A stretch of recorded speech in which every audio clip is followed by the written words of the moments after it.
හිරු කිරණ අතරින් පිනිදිලිසේ මද පවනේ ඒ සිසිලේ සිත සැනසිල්ලේ සිතුවිලි නිදැල්ලේ ජීවිතයේ ආදරයමෝලියවේ ආදරණීය ජීවිතය ආදරණීය ජීවිතේ ආදරෙන් පුරවන්න ගොඩාක් දේවල් ඔබේ ජීවිතේට අපි ලං කරනවා. පුංචි වෙලාවකදී උනත් අපිට පුළුවන් විදිහට නේද ජීවිතේට වටිනා කියන පුංචි පුංචි අවස්ථා ගොඩාක් අපි ඔබට ලබා දෙනවනේ. දැන් ඉතින් ඒ වගේ දෙයකටම අර කියවන අපේ තීම් එකේ සිත සනසිල්ලේ කියලා. මේක ඒ වගේ සිත සනසිල්ලේ නිදහසේ මේ කරන්න පුළුවන් ලස්සන වැඩක්. ආත්කම් නිර්මාණ ගැන කතා කරනකොට අපි කොහොමත් මේ නිදහසේ ඉන්නකොට නිදහස කෙනෙක් ඕනේ මේකට නේ. හිත සනසිල්ලේ තියාගෙන කරන්න ඕනේ නේද? සනසිල්ලේ අර මේ ඔළුව නිදහස් කරගෙන බොහොම ඉවසීමෙන් කරන්න ඕනේ වැඩක් කියලා තමයි මටත් හිතෙන්නේ. අපි බලමු මොකක්ද අද කරන නිර්මාණය කියලා. මුලින්ම කවුද ඇවිත් ඉන්නේ කියලා හඳුන්වා දෙන්න බෑ. ප්‍රවීණ අත්කම් නිර්මාණ ශිල්පිනිය වර්ණි උල්විස් හේවා තමයි අපිත් එක්ක එකතු වෙන්නේ. ආයිබෝවන් සුබදාසනා කියලා පිළිගන්නවා. හොඳයි සාරංගක අපි දැන් කිව්වත් වගේ මේ සිත සනසිල්ලේ නිදහසේ නේද මේ නිර්මාණ කරන්න ඕනේ. ඇත්තටම එහෙමද? අත්කම් නිර්මාණ කියන්නේ? අත්කම් නිර්මාණ කියන්නේ ඒක තමයි. ඒකයි කරනකොට අපිට ගොඩාක් නිදහස්. හැමදේම අමතක වෙනවා. අපිට හැමදේම අමතක කරලා ඇත්තටම මේක ඇත්තටම භාවනාවක්. භාවනාවක්. ඒක එහෙමම තමයි. හරි. අද අපි මොකද්ද කරන්න ලෑස්ති වෙන්නේ කියලා ඔය ගම මතක් කරමු. ඔව්. අද මම හිතුවා ස්ටෙන්සිල් නිර්මාණය ගැන මම මීට ඉස්සෙල්ලා කියලා දුන්නා. නමුත් ස්ටෙන්සිල් නිර්මාණයක් කියවම අපි හැමදාම එකම දෙයකට කොටු වෙනවා. ඉතින් ස්ටෙන්සිල් එකක් ගත්තාම අපි දන්නේ රෙදි වලට ඇඳ ගන්න විතරයි. ඉතින් මම අද හිතුවා කියන්නේ කැන්වස් එකක කොහොමද මේ ස්ටෙන්සිල් නිර්මාණයක් කරන්නේ කියලා. ඒකත් මෙටලික් කලර්ස් පාවිච්චි කරලා, ඒ කියන්නේ ෂයින් කලර්ස්. ෂයින් කලර්ස් පාවිච්චි කරලා කොහොමද නිර්මාණයක් කරගන්නේ කියලා. එතකොට මේ කරන ක්‍රමයටම තමයි අපි රෙද්දක කරන්නේ. කිසිම වෙනසක් නැහැ. මේ කරන පිළිවෙලටම තමයි. ඉතින් අර අපි දෙයක් කරනකොට හැමතිස්සෙම අපි හිතන්නේ මේ දේ මේකට විතරයි කියලා. ඉතින් අපි ඒකෙන් මිදිලා අපිට කරන්න පුළුවන් දේවල් ගොඩාක් තියෙනවා. ඉතින් අපි බලමු කොහොමද මේක කරන්න කියලා. හොඳයි. එහෙනම් අපිට මේ වෙනින් මොනවද ඕනි කරන්න කියලා කියන්න. ඔව්. මුලින්ම අපිට ස්ටෙන්සිල් එකක් අවශ්‍ය වෙනවා. මෙන්න මම අද භාවිතා කරන්නේ මෙන්න මේ වගේ. ඉතින් තමුන්ට කැමති එකක් මෙතෙන්දි ගන්න පුළුවන්. එතකොට අපි සයිස් එක අපිට ප්‍රශ්නයක් නැහැ. කරන ක්‍රමය තමයි මම අද කියලා දෙන්නේ. මම අද ගත්තේ මෙන්න මේ වගේ නිර්මාණයක්. ඒක අපිට වෙළඳපොලේ මිලදී ගන්න. වෙළඳපොලේ මිලදී ගන්න පුළුවන්. එතකොටම මම මෙතෙන්දි කැන්වස් බෝඩ් එකක්. මේ වගේ බෝඩ්ස් ගන්න තියෙනවා. එතකොට අපිට මේ වගේ කැන්වස් බෝඩ් එකක් පාවිච්චි කරන්න පුළුවන්. ඒ වගේම මම මෙටලික් කලර්ස් ෆැබ්‍රික් ඇක්‍රලික්ස් තමයි මම පාවිච්චි කරන්නේ. ඒකෙදි අපි normal colors නෙමෙයි metallic colors තමයි පාවිච්චි කරන්නේ. ඒ වගේම තමයි ස්පොන්ජ් එකක්. මෙන්න මේ වගේ ස්පොන්ජ් එකක් පාවිච්චි කරන්න පුළුවන්. අපිට මේකක් නැත්නම් අපිට සාමාන්‍ය ස්පොන්ජ් එකක් පාවිච්චි කරන්න පුළුවන්. මේකම ගන්න ඕනි කියලා අනිවාර්ය නැහැ. ඔන්න ඔය ටික තමයි අපිට අත්‍යවශ්‍ය වෙන්නේ. හරි. දැන් මෙතන අර ස්පොන්ජ් වර්ගات කිහිපයක් තියෙනවා. මම හිතන්නේ අර මේකේ ප්‍රමාණය අනුව පාවිච්චි කරන්න වෙන්නේ නැති නේද? ඔව්. අපිට ඒක කැමති එකක් ගන්න පුළුවන්. නිර්මාණය පහසුවෙන් කරගන්න තමයි අර ප්‍රමාණ අනුව ස්පොන්ජ් වර්ගයක් තියෙනවා. සාමාන්‍යයෙන් පාවිච්චි කරන්න පුළුවන්. අපි මුලින්ම අපේ ස්ටෙන්සිල් එක තියලා අපිට අවශ්‍ය තැන අපි මේක මේ විදිහට පොඩ්ඩක් ටේප් එකකින් රඳව ගන්නවා නම් හොඳයි. මොකද අපිට මේක එහෙ මෙහෙ යන නිසා. මේ විදිහට අපි තියලා අපිට අවශ්‍ය විදිහට අපි මේක මාස්කින් ටේප් එකක් පාවිච්චි කරන්න පුළුවන්, සෙලෝ ටේප් එකක් පාවිච්චි කරන්න පුළුවන්. නිර්මාණය කරන්න පහසු වෙන තමයි අපි මේ දේවල් පහසු වෙන තමයි අපි මේ විදිහට මේක තියාගන්නේ. තියාගෙන ඉවර වෙලා අපි කරන්නේ අපිට අවශ්‍ය වර්ණ ටික අපි පැලට් එකකට දාගන්නවා. හරි. අද අපි පාවිච්චි කරන වර්ණ ටික ඔව් මම අද මෙටලික් එමරල්ඩ් ග්‍රීන්, ඩීප් බර්ගන්ඩි, බ්ලූ, එතකොට ගෝල්ඩ් එක පාවිච්චි කරනවා, බ්ලැක් ගෝල්ඩ් එක. ඒ වගේ අපි කලර්ස් ටික අවශ්‍ය ටික අපි මේ විදිහට මුලින්ම දාගන්නවා මොකීට හරි. මොකද අපිට බෝතලෙන් පාවිච්චි කරන්න බැරි නිසා. හරි. අපි පාවිච්චි කරන වර්ණ අනුව තමයි මේකේ මේ අලංකාර බව වැඩි අඩු වෙන්නේ නේද? මේක මොනර පිහාටක් නිසා අපිට මේකේ ගොඩාක් වර්ණ පාවිච්චි කරන්න පුළුවන්. ඊට පස්සේ අපිට පුළුවන් මේකේ තීන්ත ගන්නකොට සම්පූර්ණයෙන්ම දැන් තීන්ත ගන්නකොට මේකෙන් ටිකක් අරගෙන කෙලින්ම අපි මේක තියන්නේ නැහැ. අපි පොඩ්ඩක් මේ විදිහට කොලේක පොඩ්ඩක් මෙහෙම ස්මච් කරලා ගන්න ඕනේ. ඒකට හේතුවක් තියනවද? ඒකට හේතුවක් තියෙනවා. මොකද අපි සාරි එක වගේ කරනවා නම් මේක ඇතුලෙන් බ්ලඩ් වෙන්න පුළුවන්. ඒ නිසා අපි අනිවාර්යයෙන්ම ඒ වගේ අරගෙන තමයි පාවිච්චි කරන්න ඕනේ. අපි ඊට පස්සේ මෙන්න මේ විදිහට අපිට මම ෂේඩින් එකක් යනවා. ඒ නිසා මම මේකේ වර්ණ දෙක තුනක් පාවිච්චි කරනවා. සහ මේ අත ගෙනියන විදියත් හරි වැදගත් නේද? ඔව්. අපි මෙන්න මේ විදිහට රවුමට ගාගෙන යනවා. අපි ඊට පස්සේ මම දැන් මෙතන කොළ පාට මුලින්ම ගෑවා. ඊට පස්සේ මම බ්ලැක් ගෝල්ඩ් එක පාවිච්චි කරනවා. මට මෙතන වර්ණ දෙක තුනක් අවශ්‍ය නිසා. මේ වර්ණම ගන්න අවශ්‍ය නැහැ. තමුන්ට කැමති විදිහට පාවිච්චි කරන්න පුළුවන්. වර්ණ ගලපන එක අපිට කැමති විදිහට ගන්න පුළුවන්. මේකම ගන්න ඕනි කියලා අනිවාර්ය නැහැ. සාමාන්‍යයෙන් අරවම දැන් මේ පුරුදු වෙන්න කරන කෙනෙක් මේක ඉගෙන ගන්න ආසාවට කරන කෙනෙක්ට මුලින්ම කරනවා නම් කොහොමද? මුලින්ම කරනවා නම් අපි මුලින්ම ඒ කියන්නේ දැන් කෙලින්ම අපේ නිර්මාණයට යන්නේ නැතුව අපි පොඩ්ඩක් පරණ රෙදි කෑල්ලක පාවිච්චි කරලා ඉවරලා ඊට පස්සේ අපි අපේ නිර්මාණයට යනවා නම් හොඳයි. මොකද වැරදුනොත් ඇත්තටම සාරියක් වගේ කරනවා නම් වැරදුනොත් අපරාධෙනේ. ඒතර කැන්වස් එකක වගේ නෙමේ සාරි එක වගේ කරද්දි ටිකක් අපි කල්පනාකාරී වෙන්න ඕනේ. ඒ නිසා අපි පොඩ්ඩක් පුරුදු වෙලා කරනවා නම් හොඳයි. දැන් මේ වගේ නිර්මාණ අපිට ඕනම දෙයක් වෙනුවෙන් පාවිච්චි කරන්න පුළුවන් නේ? ඔව්. ඇත්තටම මෙතන දැන් මම මෙතනදි කරේ කැන්වස් එකක වුණාට ඔයගලන්ට පුළුවන් මේවා බිත්ති වලට කරන්න. ඒ වගේ කැමති දෙයකට මේක පාවිච්චි කරන්න පුළුවන්. අපිට අවශ්‍ය දේ අනුව නිර්මාණය වෙනස් කරගන්න පුළුවන්. හැකියාව තියෙනවා නේද? සාරංගි කල්පනා කරන්න ගෙදර ගිහිල්ලා සාරි එකකට මේ වගේ දෙයක් කරලා සාරිය ලස්සන කරගන්නද? මොකද? නේ මම බැලුවේ බෑග් එකකට වගේ කරලා හොඳයි නේද? බෑග් එකකට අපිට මේ නිර්මාණය කරන්න හැකියාව තියෙනවා. අන්න ඒක තමයි. ඕගලන්ට දැන් එක එක ඒවා හිතනවානේ. ඒ වගේ තමයි දැන් කරන්න ගියාම සමහරුන් හිතනවා අනේ මේකට මෙච්චර තමයි කරන්න පුළුවන්. ආරෙද්දට නෙදා කරේ. ඒ නිසා රෙදි වලට විතරයි කියලා. එහෙම නෙමේ. අපිට ඕනම දෙයකදී මේක භාවිතා කරන්න පුළුවන්. තීන්ත ටික ගෑවෙනවා නම් අපිට මේ ඒ කියන්නේ ස්ටෙන්සිල් එකක් තියෙනවා නම් අපිට මේක ඕනම දෙයකට පාවිච්චි කරන්න පුළුවන්. හොඳයි. දැන් මේ මොනර පිහාටක්නේ. දැන් නිර්මාණය කරන්නේ. මේ වගේ හැඩ තියෙන දේවල් අපිට කොහොමද මිලදී ගන්න හැකියාව තියෙනවද? ඔව් අපිට මේවා වෙළඳපොලේ තියෙනවා විවිධ හැඩ තියෙනවා. ඒකට අපිට කැමති විදිහකට මේවා ගන්න පුළුවන්. ඊතර මල් තියෙනවා. මැන්ඩලා ආර්ට් දැන් ගොඩාක් අය සාරි වලට කරනවා මැන්ඩලා ආර්ට්. එතකොට මැන්ඩලා ආර්ට් පාවිච්චි කරන්න පුළුවන්. ඒ වගේ දේවල් කරන්න පුළුවන්. ඒ වගේ නිර්මාණයක් තියෙනවා මේ සාරංගිගේ අතේ. මේ නිර්මාණය චුට්ටක් අපි ගැන ඕක ස්ටෙන්සිල් නිර්මාණයක්. ඒ වගේ ඒක පාවිච්චි කරලා තියෙන්නේ ටෙක්ස්චර් පේස්ට් එකෙන්. මම ටෙක්ස්චර් පේස්ට් එක ගැන තමන් කියලා දීලා තියෙන ඔය නිර්මාණෙම සමාන නිර්මාණයක් මම මෙහි කියලා දීලා තියෙනවා. ඒ නිසා ඇත්තටම වෙනසක් නැහැ. පේස්ට් එක පාවිච්චි කරලා තමයි ඕක කරලා තියෙන්නේ. ලොකු වෙනසක් නැහැ. අපි පේස්ට් එක ටෙක්ස්චර් පේස්ට් කියන පේස්ට් එක ගත්තාම අපිට ওই නිර්මාණය කරගන්න පුළුවන්. සාරංගයේ නිර්මාණය පෙන්වන අතරතුර වරුණි මහත්මිය ඉක්මනට අපේ නිර්මාණය කරගෙන යනවා. මම හිතන්නේ තව මේ පාටක් දෙකක් මික්ස් කරත් එක්ක ලස්සනට අපිට ඒකත් පෙන්වන්න පුළුවන්. මම රතු වර්ණයක් එකතු කරගත්තා. වෙලාවක් දෙන්න අපිට වරුණි මහත්මිය. හරි ඔන්න දැන් අපිට බලන්න පුළුවන් මේ සාරංගි මම කොපර් කලර් එක බ්‍රොන්ස් කලර් එකයි කොපර් කලර් එකයි පොඩ්ඩක් මෙතන මැදට ටච් එකක් දෙනවා. මං කියවනේ මට ඕන වර්ණ මම මෙතනදී පාවිච්චි කරනවා. මොකද මේක චිත්‍රයක්. නැතුව මේක මේ කියන්නේ ස්වභාවික චිත්‍රයක් නොවන නිසා මට අවශ්‍ය වර්ණ මම මෙතනදී පාවිච්චි කරනවා. ඒ කියන්නේ නිශ්චිත වර්ණ නෑ. තමන්ගේ කැමැත්ත අනුව වර්ණ වෙනස් වෙනවා. මෙතනදී පාවිච්චි කරන්න පුළුවන්. තව ලස්සන නිර්මාණයක් අපිට පේනවා. වර්ණ මන්ද පොඩ්ඩක් අපිට මේ ගැනත් විස්තර කරන්නකෝ. ඒකත් ටෙක්ස්චර් පේස්ට් එකෙන් තමයි නිර්මාණය කරලා තියෙන්නේ. එතකොට ඒක ටෙක්ස්චර් පේස්ට් එක අපි පයිපින් බෑග් එකකට දාලා තමයි ඒක ගහ ඇඳලා තියෙන්නේ. ඊට පස්සේ අපි ගෝල්ඩ් කලර් එක පාවිච්චි කරලා වර්ණ ගන්නලා තියෙන්නේ. හොඳයි. දැන් ඔන්න මොනර පිහාටේ ලොකුම පිහාට මම හිතන්නේ ඉවර කරලා අවසන් කරලා තියෙන්නේ. පොඩි අර මැද කොටස තියෙනවා. අපි මැද කොටස සම්පූර්ණ කරගමු. මහත්මිය කොයි තරම්නම් හරිම වේගවත්ද කියනවා නම් අපිට කතා කරලා දේවල් ඇත්තටම හිමින් කරන්න බෑ. ඒ කියන්නේ හිමින් කරන්න දෙයක් නැහැ මේකේ. අපිට ඉක්මනට කරගන්න පුළුවන්. මොකද ගොඩාක් අය හිතනවා මේක ලොකු දෙයක් කියලා. නමුත් ඇත්තටම මේකේ ලොකු දෙයක් නැහැ. අපි මේ නිර්මාණ පොඩ්ඩක් අපේ කැමරාවට පෙන්නමු. දැන් මෙන්න මේ විදිහට තමයි අපේ නිර්මාණය එන්නේ.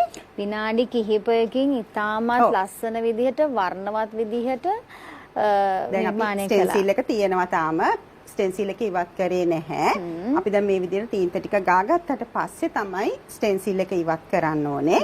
දැන් අපිට පුළුවන් මේක මෙන්න මේ විදිහට ඔන්න ඔහොම තමයි ඉවත් කරන්න. හරිම ලස්සනයි. මේ විදිහට තමයි අපිට එතකොට ලැබෙන්නේ. එතකොට දැන් මේක අපිට ඕනනම් මවුන්ට් එකක් දාගන්න පුළුවන්. මවුන්ට් එකක් දාගත්තී අපිට පුළුවන් ඕනනම් මාස්කින් ටේප් එකක් පාවිච්චි කරන්න. වටේට මාස්කින් ටේප් එකක් පාවිච්චි කරලා මම අදහසක් දෙන්නම්. මේක ටිකක් හැබැයි වේලෙන්න ඕනේ. මම අහන්නත් ගියේ මේක සාමාන්‍ය වෙලෙන කොච්චර වෙලාවක් විතර යනවද? අතටම විනාඩි 10ක් 15ක් යනකොට අපි තීන්ත ගොඩාක් ගාලා නැහනේ. ඒ නිසා අපිට මේක ඉක්මනට වේල ගන්න පුළුවන්. අපිට පුළුවන් මේක දැන් මවුන්ට් එකක් දානකොට මෙන්න මේ වගේ සෙලෝ මේ මාස්කින් ටේප් එක මෙන්න මෙහෙම අලවලා ඊට පස්සේ මේ කොටසට තීන්ත ගා ගන්න. මහා ලොකු දෙයක් නැහැ. එතකොට අපි කැමති වර්ණයක් නැවත වාරයක් පාවිච්චි කරන්න පුළුවන්. අපි පාවිච්චි කරන්නේ ගෝල්ඩ් කලර් එක. මොකද ඒක හොඳට හයිලයිට් වෙලා පේන නිසා. මම හිතනවා වර්ණ ගැලපීම නම් ටිකක් මේ හොඳ දැනුමක් තිබ්බොත් ලස්සන නිර්මාණයක්. ඒකයි දැන් අපි මේක දානකොට අපි පොඩ්ඩක් කල්පනා කරන්න ඕනේ. ඒ කියන්නේ අපි බෑග්ග්‍රවුන්ඩ් එක ගැන, අපි එල්ලන බිත්තිය ගැන. එතකොට ඒකත් කල්පනා කරලා තමයි අපි මේකේ මේ පාට එකතු කරගන්න ඕනේ. දැන් අපි එතනට ඉඳ ගන්න තැන සෝෆා එක ඒව ගැන හිතලා තමයි. අපි මැදිරියටත් හොඳයි නේද සාරංගේ? ලස්සනයි. ඔව්. අනිවාර්යයෙන්. දැන් අපි මේ විදිහට දාලා ඊට පස්සේ අපිට පුළුවන් මේ ටේප් එක අයින් කරන්න. එතකොට අපිට මේ වගේ ලයින් එකක් ගන්න පුළුවන්. දැන් මේ නිර්මාණය දකිනකොට මේ වගේ නිර්මාණ කරන්න අපිටත් පුළුවන් වුණා නම් කියලා ඔබට හිතනව නේද? ඒ වෙනුවෙනුත් විශේෂ අවස්ථාවක් තියෙනවා. ජාත්‍යන්තර පොත් ප්‍රදර්ශනයත් එක්ක එකතු වෙලා ඔබ මේ වගේ බොහොම අපූර්ව කටයුත්තක් කරනවා. ඒක නම් මේක මම මතක් කරමු අපි. ඔව් ජාත්‍යන්තර පොත් ප්‍රදර්ශනයේ අපේ ඒ කියන්නේ වෙළඳ කුටි තියෙනවා. ඊට අමතරව අපේ තියෙනවා ඒ කියන්නේ අපිට පුළුවන් ඒක දරුවන්ට අපේ ඇක්ටිවිටි කෝන් එකක් තියෙනවා. ඒ වගේම තමයි ඇත්ත නොමිලේ කෙරෙන්නේ ඔක්කොම. එතකොට ඇක්ටිවිටි කෝන් එකේත් අපි සාමාන්‍යයෙන් ඒකේ ඒ කියන්නේ දරුවන්ට සහ ඒ කියන්නේ අපි ඉගෙන ගොඩක් අය කැමති නේ දරුවෝ විතරක් නෙමෙයිනේ හැමෝම එනවා. එතකොට ඒගොල්ලන්ට පුළුවන් මේ හැම දෙයක්ම එතනට ඇවිල්ලා අපේ බඩු එතන තියෙනවා නොමිලේ හැමදේම ඒගොල්ලන්ට මේ හැමදේම පුරුදු වෙන්න පුළුවන්. එතකොට ඒ කියන්නේ අය කිරීමක් නැහැ. ඉතින් මේ හැමදේම එතන උගන්වනවා. ඕන දෙයක් අහලා ඕන දෙයක් කරලා එතන මේ කියන්නේ ප්‍රැක්ටිකල් කරන්න පුළුවන්. ඉතින් මම කැමතියි ඉතින් පුළුවන් අය ඇවිල්ලා එතනදී මේ ඕන දෙයක් ඉගෙන ගන්න පුළුවන්. ඒ කියන්නේ දැන් අපිට ගොඩක්ම අමාරු මිලක් ගෙවලා ඉගෙන ගන්නනේ. ඉතින් නොමිලේ දෙන දේ ඒගොල්ලන්ට මෙතනදී කරගන්න පුළුවන්. මම කැමතියි ඔයගලන්ට ආරාධනා කරන්න. ඉතින් ජාත්‍යන්තර පොත් ප්‍රදර්ශනයේ මම ඉන්නවා. ඒකට ඔයගලන්ට ඇවිල්ලා එතනදී මේ ඕනම නිර්මාණයක් කරන හැටි අහලා එතනදිම ඒකක් කරගන්න. හොඳයි මම හිතන්නේ මේ කැන්වස් නිර්මාණ විතරක් නෙවෙයි මේක ගත්තට පස්සේ ලොකු කලාවක් මේක ඉගෙන ගන්න බොහෝ දේවල් තියෙනවා. එතකොට ලොකු කුඩා ભેදයක් නැතුව ඕනම කෙනෙකුට ඇවිල්ලා මේ දේවල් පිළිබඳව කතා බහ කරලා මේ වගේ කරන්න අවස්ථාවක් තියෙනවා. මොකද හැමදේම නොමිලේනේ. මොකද අරන් එන්න අවශ්‍ය වෙන්නේ නැහැ නේද? අවශ්‍ය වෙන්නේ නැහැ. හැමදේම අපි සපයනවා. හැමදේම නොමිලේ ලබා දෙනවා. හොඳයි. ඒ හරහා අනිත් එක මේ තමන්ගේ ආර්ථිකය ශක්තිමත් කරගන්න පුළුවන්. මේ වගේ දේවල් ඉගෙනගෙන නේද? මේ හරහා හොඳ වටිනාකමක් ලබා ගන්න පුළුවන්කම තියෙනවනේ. සාමාන්‍යයෙන් දැන් මේ වගේ නිර්මාණ කරනවා නම් කෙනෙක් මූලිකවම චිත්‍ර පිළිබඳ අවබෝධයක් තියෙන්න ඕනද? නැත්නම් ඕනෙම කෙනෙක්ට මේ වගේ නිර්මාණ කරන්න පුළුවන්ද? මේවා ඇත්තටම සිම්පල් ටෙක්නික්ස්. මේවා ලොකු දේවල් නෙමෙයි. මොකද හැමෝටම චිත්‍ර හැකියාව නැහැ. කාගෙන් හරි අහපු හැටි කියන්නේ අනේ මට ඉරක්වත් ඇඳ ගන්න බෑ කියලා. ඇත්තටම මටත් බෑ ඉස්සර. නමුත් කරලා ඇත්තටම දැන් YouTube තියෙනවා හැමදේම තියෙනවා. දෙයක් කරන්න ඔළුවේ තියෙනවා නම් අපිට ඒ දේ කරන්න පුළුවන්. ඒ නිසා අපි චූටි දෙයක් හැබැයි දැනගන්න ඕනේ. පොඩි දෙයක් මේකට අවශ්‍ය දේවල් ටික අන්න ඒ දේවල් ටික දැනගන්න ඕනේ. ඉතින් ඒ දේවල් ටික දැනගත්තට පස්සේ අපිට ඕන දෙයක් කරගන්න පුළුවන්. බය වෙන්න හොඳ නැහැ. මම හිතන්නේ මේ දේවල් ඉගෙන ගන්න බොහෝ දෙනෙක් කැමති. එහෙම අයට හොඳ අවස්ථාවක් අද දවස වගේම අද දවසේ තියෙන අපිට පොඩි කාල වේලාවක් කෙනෙක් ඉගෙන ගන්න කැමති නම් කොහොමද සම්බන්ධ වෙන්න හැකියාව තියෙනවද? ඔව් අනිවාර්යයෙන්ම දුරකථන ඇමතුමක් දීලා ඒගොල්ලන්ට ඒ කියන්නේ පන්ති වලට සහභාගී වෙන්න පුළුවන්. ඒත් දැන් මම හිතනවා පන්ති වලට එන්න අවශ්‍යත් නැහැ. දැන් දවස් 10ක්ම ජාත්‍යන්තර පොත් ප්‍රදර්ශනයේ මම ඉන්නවා. ඒ දවස් 10 ඇතුළත આવොත් ඒ හැපදේම නොමිලේ ඉගෙන ගන්න පුළුවන්. කිසිම ඒ කියන්නේ දැන් අපි මිලක් ගෙවනකොට ඩිලේසිනේ එක එන්න පුළුවන් අය එන්න. මම ගොඩක් අයට ආරාධනා කරනවා. මොකද දරුවන්ට වගේම දරුවන්ටත් චිත්‍ර අඳින්න ඒ වගේම ඒගොල්ලන්ට පොඩි දේවල් ඇක්ටිවිටීස් ගොඩාක් තියෙනවා. ඒ කියන්නේ අපි ගොඩක් වෙලාට චිත්‍ර හා අත්කම් විදියට තමයි යන්නේ. ඉතින් ඔයගලන්ට කැමති විදිහට මේ දේවල් කරගන්න පුළුවන්. ඉතින් ඇවිල්ලා බලන්න. හොඳයි නොමිලේ ලැබෙන මේ අවස්ථාවෙන් උපරිම ප්‍රයෝජන ගන්න කියලා අපි ඔබට මතක් කරනවා. දැන් මේ වගේ නිර්මාණ කරන එකෙන් අපේ ආර්ථිකය ශක්තිමත් වෙනවා වගේම අපේ මනසට හොඳ සැහැල්ලුවක් ගන්න පුළුවන්. අපි ඒ වටිනාකම ගැන චුට්ටක් මතක් කරමු. මොකද මේ දැන් මේ වෙලාවේ අපි විශේෂයෙන් ගෘහණියන් බලාගෙන ඉන්නවා. හරිම කාර්යබහුලයි. ඒ කියන්නේ රස්සාවක් නොකරත් ගේ ඇතුලේ කරන රස්සාව ඇතුලේ ඒගොල්ලෝ හරි වෙහෙස කරයි. කොහොමද මානසික සැහැල්ලුවක් ලබා ගන්න මේ වගේ දෙයකින් අපි? ඒක කරලාම බලන්න ඕනේ. දැන් ගොඩාක් අය ඇත්තටම ගොඩක් අය ස්ට්‍රෙස් රිලීස් වෙන්න තමයි මේක කරන්නේ. කියන්නේ ගොඩක් අය පන්ති වලට එන අයත් කියන්නේ මට ප්‍රශ්න තියෙනවා. ඒකෙන් මිදෙන්න තමයි අසනීප තත්ත්වයන් තියෙනවා. ඒකෙන් මිදෙන්න තමයි මම මේවා කරන්නේ කියලා. ඒකම විතරක් නෙමෙයි අපිට හොඳ ආදායමක්. ඒකත් එක්තරා විදිහට අද කාලේ හැටියට හොඳයි. මොකද ගොඩාක් අය දැන් සාරි නිර්මාණ කරනවා. ඒතකොට ඒ කියන්නේ තමුන්ට එකක් නිර්මාණය කරගත්තාම ඒක කවුරු හරි දැක්කම තව කෙනෙක් ඉල්ලනවා. ඉතින් ඇත්තටම මානසිකව ගොඩාක් අපිට ඒක ඇත්තටම බලපානවා. මොකද අපි දෙයක් කරලා කෙනෙක් ලස්සනයි කිව්වහම අපි ඒකට ආසයි. අපි දෙයක් තෑගි දෙන්න කඩෙන් ගන්නවට වැඩිය අපි දෙයක් කරලා දෙනවා නම් ඒක ඇත්තටම ලොකු දෙයක්. ඒ නිසා අපි ඇත්තටම දෙයක් කරනකොට අපි ඒක ගැන දැනගෙන පොඩ්ඩක් හරි ඒක කරනවා නම් ඇත්තට මේකේ වටිනාකමක් තියෙනවා. ඒ වගේම තමයි දෙයක් අපි කරලා දැන් පොඩි ළමයෙක් දැන් මම ඉස්කෝලවල වැඩමුළු කරාම ඒ දරුවෝ යාළුවන්ට තෑගි දෙන්නේ කරන දේවල්. ඉතින් ඇත්තට මෙතන ලොකු වටිනාකමක් තියෙනවා කවුද මේක කරේ කියලා හොම මමයි කරේ කියලා. අන්න ඒ වගේ ඇත්තටම තමුන්ට ඒකෙන් සතුටක් ලබන්න පුළුවන් මේ වගේ දේවල් කරාම. අපි සාමාන්‍ය වෙන දෙයක් වගේ නෙමෙයි මේක තමුන්ට එකයි කරන්න පුළුවන්. අපිට කවදාකවත් මේකෙන් 10ක් එක විදියට කරන්න බෑ. මේකෙන් අපිට එකයි. ඊළඟ එක කරද්දී අනිවාර්යෙන් වෙනසක් වෙනවමයි. ඒ නිසා අපි දෙයක් ආසාවෙන් කරොත් එතනින් එහාට අපිට යන්න පුළුවන්. හොඳ දුරකථන අංකය මතක් කරන්න තව බොහෝ දේවල් අපි දැන කියා ගන්නට. ඒ නිසා 071 96 081 45 කියන දුරකථන අංකයට කතා කරන්න පුළුවන්. 071 96 081 45 කියන දුරකථන අංකයට කතා බහ කරලා දැන් මේ දවස් ටිකේ සියලු දේම නොමිලේ දෙන නිසා මම හිතන්නේ හොඳම අවස්ථාවක්. මේ අවස්ථාව නම් මග හැර ගන්න එපා. මොකද අද මටත් ආස හිතුණා ඉගෙන ගන්න. යන්න තියෙනවානේ. එන්න අවස්ථාව තියෙනවා. ඔව්. හොඳයි. දැන් මේ සාමාන්‍යයෙන් කාන්තාවන් අතර ටිකක් වැඩිපුරම මේ නිර්මාණ පිළිබඳව කතා බහ කරද්දී වැඩිපුර කැමැත්තක් තියෙන මොන වගේ නිර්මාණවලටද? මේ දවස්වල නම් ගොඩාක්ම තියෙන සාරි නිර්මාණ. කියන්නේ දැන් මට හම්බෙන කට්ටියත් එක්ක ගොඩාක්ම අය කියන්නේ ඉස්කෝලේ ටීචර්ස්ලා හරි කවුරු හරි ගොඩාක් අය කරන්නේ සාරි නිර්මාණ. හැබැයි ගොඩක් දෙන්නට තියෙන ප්‍රශ්නයක් තමයි මේ සිල්ක් රෙදි වල පේන් කරන්න බෑ. කොටන් රෙදි වල කරද්දී කියන්නේ කළු පාට රෙද්දට කරන්න බෑ. ඔන්න ඔය ප්‍රශ්න ටික තියෙනවා. ඉතින් එතනදී අපි කියන්නේ දැනගත යුතු දෙයක් තමයි අපි එහෙම හිතන්න නරකයි. අපි සාමාන්‍යයෙන් කළු රෙද්දක අපි නිර්මාණයක් කරලා ස්ටෙන්සිල් එකක් කියලා හිතනකො ගොඩාක් අය හිතනවා මේකේ බේස් එක පාවිච්චි කරන්න ඕනේ. ඒ කියන්නේ බේස් එකට සුදු වර්ණය ගන්න ඕනේ. නැත්නම් RBW ගන්න ඕනේ කියලා.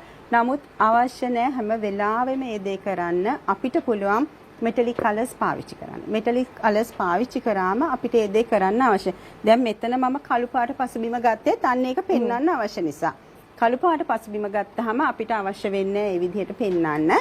එතකොට මෙටලික් කලර්ස් නිර්මාණය කරද්දී ඒ වගේ ෆ්‍රේම් එකක් පාවිච්චි කරනවා නම් අපිට බේස් එක අවශ්‍ය වෙන්නේ නැහැ.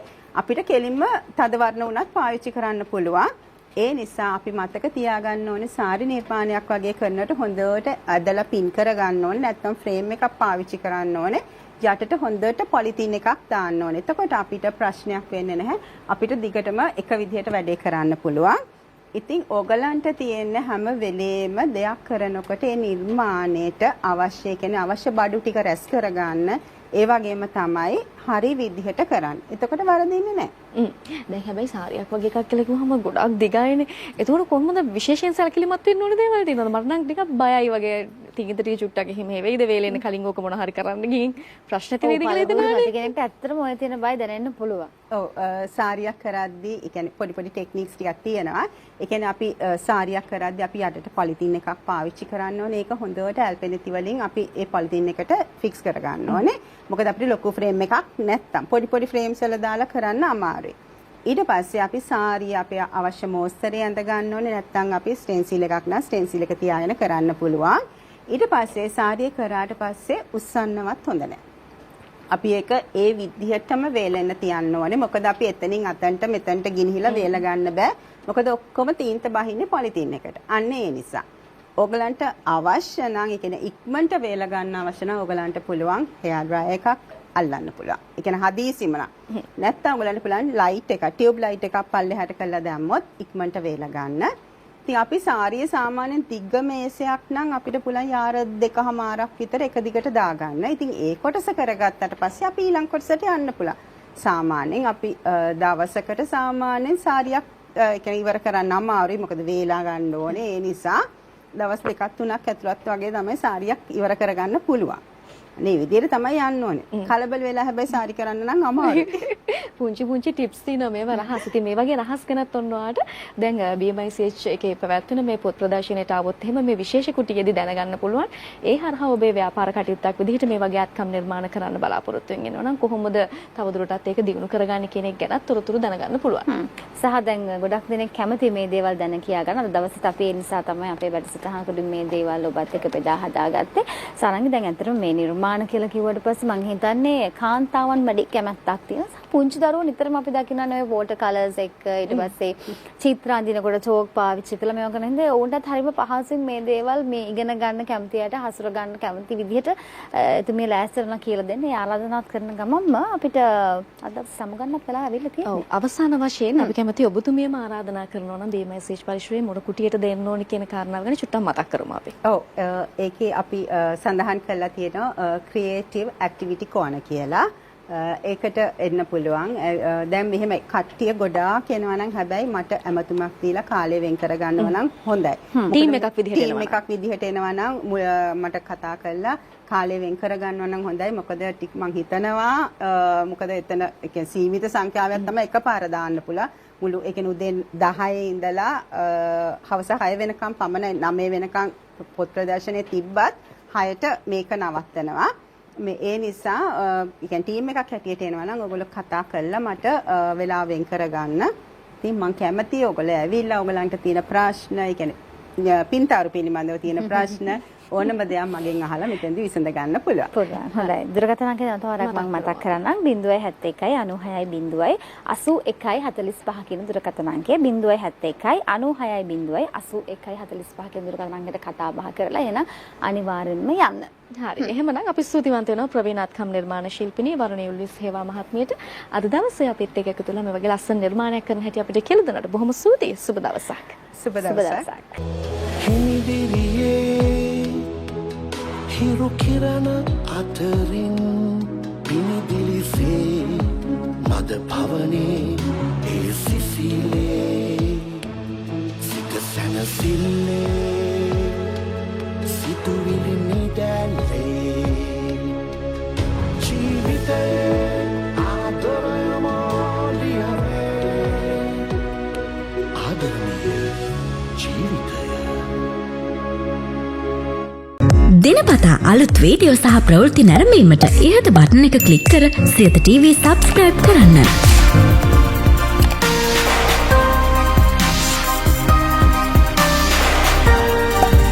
අලුත් වීඩියෝ ගැන මුලින්ම දැනගන්න මෙම සීනුව ක්ලික් කරන්න.